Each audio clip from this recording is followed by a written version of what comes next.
जय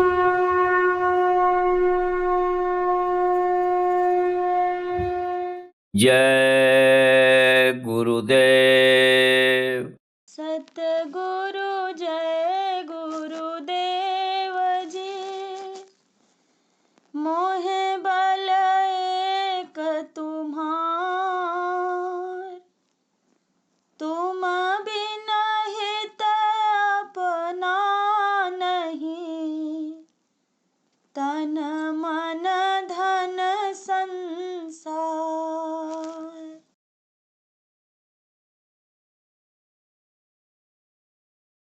हे मानव तेरे जीवन का आधार रहेगा कितने दिन।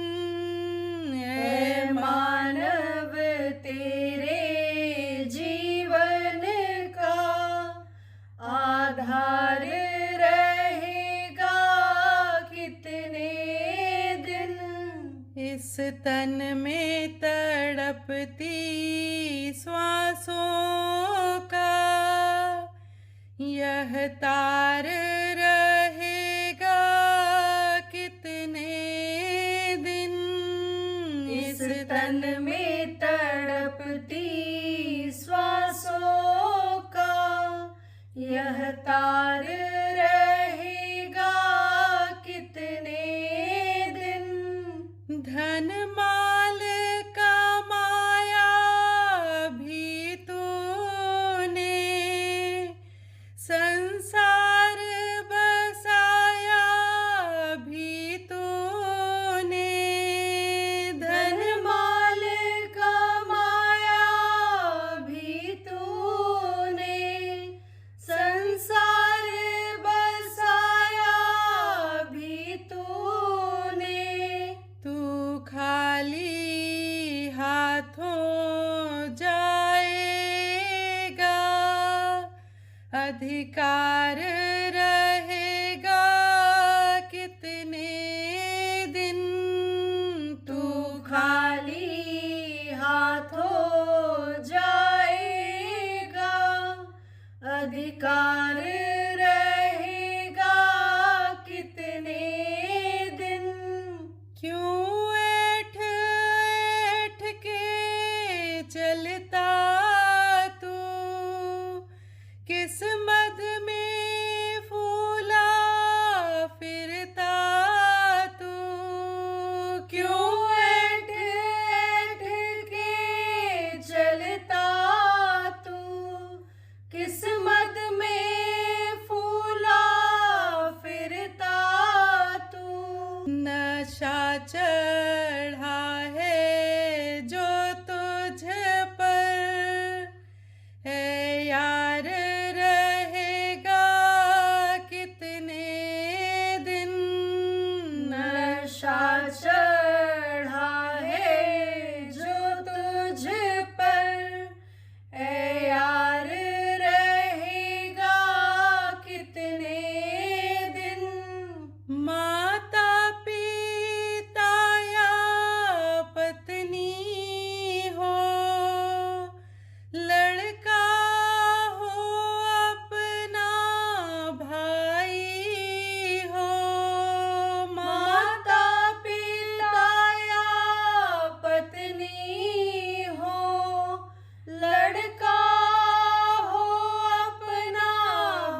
नाशवान दुनिया का आधार रहेगा कितने दिन।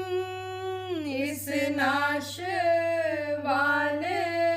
दुनिया का आधार रहेगा कितने दिन। तू खोज गुरु की कर प्यारे, वही तुझे बतलाएंगे। तू खोज गुरु की कर प्यारे, वही तुझे बतलाएंगे। इस पार रहेगा कितने दिन, उस पार रहेगा कितने दिन। इस पार रहेगा कितने दिन, उस पार रहेगा कितने दिन। है मानव तेरे जीवन का आधार रहेगा कितने दिन। है मानव तेरे जीवन का आधार रहेगा कितने दिन। जय गुरुदेव, जय गुरुदेव।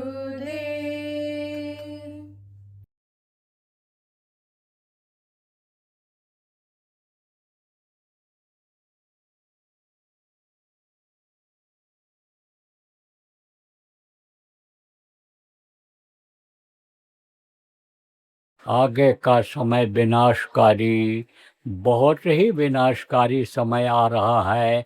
ज़्यादा मैं आपको क्या बताऊं, लेकिन एक कहावत है कि गरीबी में आटा गीला हो जाता है, तो गरीबी में यानी खराब समय में ऐसी नौबत आ जाती है, हर तरह से तकलीफ़ें आएंगी। आप ये समझो, देश देश लड़ेंगे, जाति जाति लड़ेगी, धर्म धर्म लड़ेगा, ऐसा समय आ रहा है। तो समझो अभी तो बाहर के देशों के लोगों को दुश्मन कह रहे हैं, लेकिन जब यानी समझो कि अपने देश के ही, अपने समाज के ही लोग दुश्मन बन जाएंगे, तब कैसे बचत हो। कह रहे हो पहाड़ पर यहाँ बाढ़ नहीं आएगी, कह रहे हो यहाँ तूफान भी नहीं आता है, लेकिन अगर धरती हिल गई तब इन पहाड़ों का और इन घरों का क्या हाल होगा। धरती के हिलते ही ये पहाड़ जो धरती पर टिके हुए हैं, ये ऐसे गिरने लग जाएंगे मकानों के ऊपर। भाग करके कहाँ जाओगे, निकल नहीं पाओगे रात को अगर पहाड़ गिरने लग गया। बारिश तेज हुई और बारिश से बचने के लिए घर में गए और पहाड़ गिरने लग गया, कैसे बचत हो पाएगी। जान बचे बड़ भाग, ऐसा समय आ रहा है। बस यही बात आप समझ लो। बचत किसकी होगी? बचत होगी धार्मिक लोगों की होगी, भजनानंदियों की होगी, इनका चाल चलन खान पान अच्छा है, उनकी बचत होगी। कहोगे कैसे होगी उनकी बचत? जब हमारे बीच में ही रहते हैं, हमारे समाज में ही रहते हैं, तब आप कोई मांसाहारी हो गए, शराबी हो गए, कबाबी हो गए, आप कोई सटोरी हो गए, आप कोई ऐश आराम वाले हो गए, पराई स्त्रियों को बर्बाद करने वाले हो गए, तो आप कहोगे वो कैसे बचेंगे? अरे बचेंगे। जैसे विभीषण का घर बच गया था, विभीषण का परिवार बच गया था लंका दहन में, सारी लंका जल गई थी, उनकी बचत हो गई थी। ऐसे बचोगे। जैसे ध्रुव बच गए थे, जैसे प्रहलाद बच गए थे, ऐसे ही भक्तों की बचत होती है। कबीर साहब महात्मा थे, कबीर साहब संत थे, पूरे संत थे। तो कबीर साहब ने कहा, दो पाटों के बीच में साबित बचा न कोय, और चलती चक्की देख कर दिया कबीरा रोए। हाथ की चक्की होती है, ये माताएं पहले वही पीसती थीं, जब बिजली की चक्कियां नहीं थीं तब। अब मिलेगी, घरों में रखी होंगी तो ये बुजुर्ग हैं वो रखी होंगी, और न मिले तो चले जाओ शहरों में मिल जाएगी। कहाँ मिलेगी? ओ बड़े बड़े आदमियों के यहाँ, सेठों के यहाँ। डॉक्टर बताता है सेठानियों को, चक्की पीसो, वो ठेकी पीसे यानी चावल निकालती थी, वो बताता है एक्सरसाइज करो, मशीनें आ गई इसके वहाँ पर शहरों। तो चक्की हाथ की होती है, दो पाटे होते हैं जो गेहूं को पीसते हैं, और बीच में एक आधार होता है, लोहे की कीली होती है। चक्की में जो है वो गेहूं डालो तो पिस जाता है, लेकिन जो वो आधार होता है, बीच में एक लोहे का या लकड़ी का कीली होता है, जिसके सहारे चक्की चलती है, उसके किनारे किनारे के जितने भी गेहूं होते हैं वो सब बच जाते हैं। तो कबीर साहब ने कहा, चलती चक्की देख कर दिया कबीरा रोए, दो पाटन के बीच में साबित बचा न कोय। तो उनके लड़के ने कहा, चलती चक्की देख कर हंसा कमाल ठठाए, और कील सहारे जो रहे सो साबित बच जाए। उसने कहा, कील का जो सहारा ले लेता है वो बच जाता है। अब बताओ, पूछोगे कि भाई कील क्या है? कील यही है धर्म। कौन सा धर्म? धर्म तो एक ही है। अब तो बहुत से धर्म हो गए, लेकिन किसी भी धर्म के चलाने वाले ने ये नहीं कहा कि झूठ बोलो, किसी ने नहीं कहा कि हिंसा हत्या करो, जीवों को सताओ, मारो, काटो, या किसी ने नहीं कहा कि पेट को कब्रिस्तान बना लो। सब लोगों ने ये कहा, मानो मंदिर है, ये जिस्मानी मस्जिद है, ये यानी समझो टेम्पल ऑफ लिविंग गॉड है। सब इस मनुष्य शरीर को मंदिर ही बताए हैं, और बोले हैं इसको गंदा मत करो, इसके अंदर कोई भी मुर्दा मांस मत डालो, हिंसा मत करो। सबने कहा है सेवा करो, परोपकार करो, सब लोगों ने इस चीज को कहा है। तो मानव धर्म तो ये धर्म है। और आध्यात्मिक धर्म क्या है? जो मानव धर्म को जान जाता है वही आध्यात्मिक धर्म को सीख सकता है, और आध्यात्मिक धर्म ही समझ सकता है। तो आध्यात्मिक धर्म क्या है? कि जो इस शरीर को चलाने वाली शक्ति है, जीवात्मा है, इसको परमात्मा तक पहुंचा दो। परमात्मा से इसको जोड़ करके इसी मनुष्य शरीर में परमात्मा का दर्शन कर लो। यह मनुष्य शरीर इसलिए मिला है, और जीवात्मा जो है यहाँ पर बैठी हुई है, यहाँ पर प्रभु की अंश है, बहुत छोटा टुकड़ा है, वो यहाँ बैठी है, और वही अपने छोटे टुकड़े से, वही अंश से, उसी ताकत से पूरे शरीर को चलाती है। इन बाहरी आंखों से नहीं देखी जा सकती है, लेकिन पावर उसमें ज़्यादा है। शरीर में ताकत वही पैदा करती है, शरीर के अंगों को वही चलाती है, प्राणों को हवा वही दिलाती है। चक्र जो चलते हैं शरीर के, उसी के असर से चलते हैं, जीवात्मा के असर से चलते हैं। तो मनुष्य शरीर इसीलिए मिला है कि इसको परमात्मा तक पहुंचा करके इसको मुक्ति मोक्ष दिला दो। मुक्ति मोक्ष किसको कहते हैं? शमशान घाट पर जाओ तो कहीं कहीं लिखा रहता है मुक्ति धाम, मोक्ष धाम। अब कोई मुर्दा लेकर के जाए और 2 दिन लग जाए, जलाने में कोई दिक्कत आ जाए, तो घर वापस लाता है? नहीं लाता है। कहता है इनको हम जला करके ही जाएंगे, हम इनको छोड़कर यहाँ अब नहीं जाएंगे, और जला करके ही आता है। कहता मुक्ति दिला करके ही आएंगे। ऐसे इस जीवात्मा को जिसकी यह अंश है, टुकड़ा है, उस परमात्मा तक पहुंचा दो। यही है आपका आध्यात्मिक धर्म। तो जो कीली को पकड़ लेगा उसकी रक्षा हो जाएगी। विश्वास करो आप। विश्वास फलदायकम। विश्वास बड़ी चीज होती है, और विश्वास करके ही आदमी कहीं जाता है, कुछ करता है।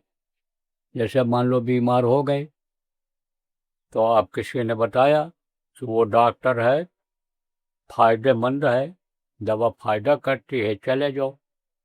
तो चले जाते हो और विश्वास के साथ जाते हो, और दवा देता है वो, और समय समय पर खाते हो जैसा बताता है, तो रोग ठीक हो जाता है। आप विश्वास करते हो कि इस स्कूल में पढ़ाई अच्छी होती है, यहाँ पर मास्टर जी लोग अच्छे लोग हैं, वो पढ़ाते हैं अपने बच्चे की तरह से बच्चों को। हमारे बच्चे को भी पढ़ा करके वो कलेक्टर कमिश्नर बना देंगे, आगे बढ़ा देंगे। तो विश्वास के साथ ले जाते हो और भर्ती कराते हो, वही बच्चा पढ़ ले जाता है। तो विश्वास बड़ी चीज होती है। हम तो आपको यहाँ बहुत कुछ बता के चले जाएंगे, लेकिन आपको विश्वास ना आवे तब आप कैसे करोगे? देखो प्रेमियों, यह भी आपको बता दें कि जैसे कोई डॉक्टर का इलाज कर रहा है और मर्ज नहीं जा रहा है, तकलीफ बनी हुई है, थोड़ा फायदा हो रहा है लेकिन ठीक नहीं हो रहा है, तो दूसरे डॉक्टर के पास जाएगा तभी तो ठीक होगा। अब आप कहोगे भाई हम तो भगत हैं, हम धार्मिक हैं, बात सही है। आप धार्मिक न होते तो धर्म कर्म के संदेश को सुनने के लिए क्यों आते? आप धार्मिक हो, आपके संस्कार अच्छे हैं, आप कोई न कोई नाम भगवान का, जो के 100 करोड़ नाम, लाख नाम कृष्ण के, जो नाम भगवान का आप लेते हो, तो उन पर आपको विश्वास है। कहोगे बस अब हम यही नाम लेंगे, और हम बता के जाएं उसको नहीं लोगे तो कैसे फायदा होगा? अरे भाई, अभी तक तो आपने देखा, आप जिसको देखोगे तब तो अंदाज मिलेगा, तब तो पता चलेगा कि भाई कैसा है, क्या है, कितना फायदेमंद है। तो अब आप ये समझो प्रेमियों, बच्चों और बच्चियों, कि मैं आपको बताया था कि भाई दुनिया और दीन दोनों बनाने की इस समय ज़रूरत है। तो कम खाओ की बात आपको बताया, इससे आपका शरीर स्वस्थ रहेगा। जो खाओगे हजम हो जाएगा, नहीं पेट खराब होगा, स्वास्थ्य गिरता चला जाएगा। और गम खाओ, दो बात बर्दाश्त कर लो, तो लड़ाई झगड़ा से बचे रहोगे, कोर्ट कचहरी से बचे रहोगे, फ्री रहोगे। जय गुरुदेव। परम संत बाबा उमाकांत जी महाराज के आगामी कार्यक्रम की सूचना के पश्चात सत्संग पुनः प्रसारित होगा। जय गुरुदेव। आ रहा है शब्द योग भेदी गुरु काफिला बाबा उमाकांत जी महाराज का सत्संग व नामदान कार्यक्रम दिनांक 21 जून 2026 रविवार सुबह 10 बजे से। स्थान RA फार्म, छोटी करोर, शिवालिक बिहार, नया गांव, जिला मोहाली, पंजाब। संपर्क नंबर 9519751414 व 9501316582। जय गुरुदेव। देखो, दोस्त और दुश्मन होते हैं। आप देखो, चाहो किसी को दोस्त बना लो और किसी को चाहो दुश्मन बना लो। कैसे? जैसे कोई बच्चा है और किसी दूसरी माँ से कहे, माता जी एक रोटी दे दो, बहुत भूख लगी है, तुरंत देगी। और अपनी ही माँ है, उससे कहा, ए मेरे पिताजी की पत्नी, तेरा फर्ज बनता है तू मुझे रोटी खिला, ला मुझे रोटी दे। तो रोटी देगी कि थप्पड़ देगी? बोलो। कौवा और कोयल दोनों काले रंग के होते हैं और एक ही राशि के हैं, काश्य कौवा काश्य कोयल। लेकिन कौवा किसका धन हरे और कोयल किसको दे, और मीठी बोली बोलकर बस में सबको कर ले। तो कहते हैं कि सच बोलो लेकिन कड़वा ना बोलो, धीरे से समझाते हो, धीरे से प्रेम से पूछ लो। कैसे कि जैसे किसी की आँख खराब है, अब उससे कहे काने तेरी आँख कैसे फूटी, तो क्या कहेगा? और धीरे से बैठा लो, पूछ लो भाई ये आपकी आँख, बातचीत करो, पूछ लो भाई साहब आँख आपकी कैसे खराब हो गई, आपने इलाज किया कि नहीं किया, सब बता दे। तो ये सब एक तरीका है अच्छा सुखी जीवन बिताने का। अब ये जो दुख है आपका दूर हो जाए, उसका उपाय आपको बताता हूँ। यह सब करने के बावजूद भी, क्योंकि रोज रोज हमारा आना हो नहीं पाएगा, और आपको तो मैं निमंत्रण दूंगा ही कि हमारे कार्यक्रमों में जहाँ कहीं भी हो आप आते जाते रहिएगा, तो आपको बहुत कुछ सीख मिलेगी। लेकिन बहुत बातें बतानी रहती हैं समय परिस्थिति के अनुसार, तो कम समय में सारी बातें कहाँ बताई जा सकती हैं। तो जैसे कोई पहला पाठ पढ़ लेता है तो उसको दूसरा तीसरा पढ़ाया जाता है, ऐसे वो तीसरा चौथा पांचवा पाठ पढ़ाने का जब समय रहेगा तो ये बुनियादी बातें हैं। जैसे बच्चे को स्कूल में भर्ती कराते हो तब उसको गिनती गिनवाते हैं, बैठाते हैं, बैठने की आदत डालते हैं, नहीं तो घर पर बच्चा बैठता है, चलते फिरता रहता है। तो तैसे ही समझ लो आपकी। तो अब आप ये समझो प्रेमियों कि मान लो इससे तकलीफ नहीं जाती है, तो अब मैं आपको उपाय बताता हूँ। कौन सा उपाय जिससे तकलीफ जाएगी आपकी? देखो प्रेमी को स्वामी जी महाराज ने कहा है कि कलयुग केवल नाम आधारा और सुमिर सुमिर नर उतरे पारा। पहले के समय में बहुत पूजा पाठ लोग करते थे, यज्ञ करते थे, जप करते थे, तप करते थे। उस समय पर उम्र लोगों की, जैसा मैंने आपको बताया कि 10-10 हजार वर्ष की उम्र होती थी, लेकिन अब कलयुग में 100 वर्ष की उम्र भी नहीं पूरी हो पा रही है। तब संतों ने इसको सरल किया, आसान किया, उसी पूजा पद्धति को। तब उन्होंने कहा कलयुग योग यज्ञ नहीं आना, इस कलयुग में योग यज्ञ तप जप से काम चलने वाला नहीं है।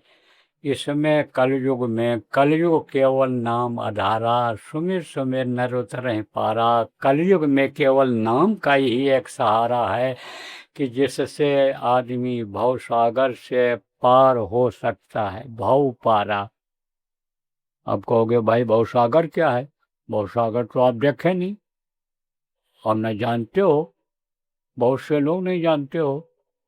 यही है भव सागर, जहाँ पर रहते हो, यहाँ रोज खाते हो, रोज टट्टी पेशाब कर आते हो, जा कर के निकाल आते हो, जहाँ रोज नौकरी पर जाते हो, जहाँ रोज दुकान खोलने जाते हो, मजदूरी करने के लिए जाते हो, यह है भवसागर। जहाँ रोने लगते हो और फिर तुरंत हंसने लगते हो, और जहाँ हंसने लगते हो और कोई खबर आ गई, ऐसी दुखद घटना घट गई, दुख की खबर आ गई तो रोने लगते हो। यही है भवसागर, यही है भवसागर कि जहाँ रोते हुए पैदा होते हो और रोते रोते ही जिंदगी बीत जाती है, न समझी में न जानकारी में कि कैसे सुखी रहा जाए, और आखिर में रोते रोते चले जाते हो। यही है मृत्युलोक, इसी को कहते हैं भवसागर। तो भवसागर पार करना कठिन होता है, लेकिन जब उपाय मालूम हो जाता है तो समझो कि नाम ले तो बहुत सिंधु सुखाही। वो नाम मालूम हो जाए कि जिसको लेने से भवसागर सूख जाता है, और पार हो जाओगे आप। अब समझ लो कि जैसे नदी है, बहुत चौड़ी नदी है और पानी उसमें भरा हुआ है, पानी तो खाली घुटने तक ही है, लेकिन उसमें जाओगे तो समय लगेगा, थक जाओगे, ज़्यादा चौड़ी होगी, पार नहीं कर पाओगे। लेकिन पानी अगर नहीं है तो आप दौड़ते हुए चले जाओ, जल्दी से चले जाओगे। ऐसे ही नाम लेते ही अभो सागर सूखा जैसा होता है, आराम से जिंदगी बीत जाती है। और 96 करोड़ सांसों की पूंजी जो हर मानव इंसान को खर्च करने के लिए मिली है, ये खर्च होती है तो समझो कि ये भवसागर फिर छूट जाता है। लेकिन कब छूटता है? जब इस शरीर का कर्तव्य फर्ज समझ में आ जाता है, और नहीं तो खाने पीने और मौज मस्ती में ही शरीर को लगाए रहते हैं, और हाथ पैर आँख कान से जब पाप ही करते रहते हैं तब सजा मिल जाती है, नरकों में जाना पड़ता है। नरकों में बड़ी मार पड़ती है, काटे जाते, सड़ाए जाते, गलाए जाते, तपाए जाते हैं, और 1-2 दिन रहना पड़ता है। मैं आपको बताता हूँ, 4 युग है, सतयुग, त्रेता, द्वापर और कलयुग। जब ये चारों युग बीत जाते हैं तब एक चौकड़ी होती है, और 72 बार जब चौकड़ी बीतती है तब एक मनवंतर होता है, और 14 मनवंतर जब बीत जाता है तब एक कल्प होता है। एक एक कल्प, एक एक नरकों में कर्मों के अनुसार रहना पड़ता है। 42 प्रकार के नरक छोटे बड़े मिला करके हैं। और फिर जब वहाँ से छुटकारा मिलता है तब ये जो कीड़े मकोड़े हैं, सांप गोजर बिच्छू हैं, आसमान में उड़ने वाले पक्षी हैं, जल के जो ये जीव हैं, इनमें बंद होना पड़ता है। 50 साल 100 साल के लिए पेड़ बना करके खड़ा कर दिए गए, एक जगह से दूसरी जगह आ जा नहीं सकते हैं, तो इन योनियों में जाना पड़ता है। 84 लाख योनियां होती हैं, मरना और जीना उसी में रहता है, और हर मरते समय तकलीफ होती है, हर जन्म में तकलीफ होती है। जन्मते वक्त छोटे कीड़े मकोड़े हों या ये गाय भैंस के बच्चे हों, घोड़ी के बच्चे हों, सबको देखो ऐसे ऐसे छटपट से हाथ पैर हिलाते हुए निकलते हैं। झिल्ली के अंदर रहते हैं लेकिन उसी में खींचातानी करते हैं। और मरते समय भी देखो ऐसे मुंह पटकने लगते हैं ऐसे, तो मरते समय भी तकलीफ होती है। तो 84 लाख योनियों में भ्रमण करने में, जन्म लेने में, मरने में, और आप समझो बहुत तकलीफ होती है, इसमें आना पड़ता। उसके बाद 9 महीने माँ के पेट में उल्टे लटकना पड़ता है, उल्टे लटकना पड़ता है। कैसे? जैसे गादुर पक्षी पेड़ों पर लटका रहता है, ऐसे बच्चा लड़का अधोमुखी जब रहे थे, अधोमुखी रहता है माँ के पेट में, और 9 महीने उसी में काल कोठरी में बंद रहता है। कोई हवा जाती है उसमें बाहर से ऐसे कि रोशनी रहती है? जिंदा होने के रहने के लिए माँ के अंदर से जो हवा है वो जाती है, वही जिंदा रखती है, वही समझो शक्ति माँ से जो मिलती है उसी से बच्चा पलता है। और लेटरिन पेशाब सब मुंह के सामने रहता है, अपनी इच्छा से बाहर निकल नहीं सकते हो।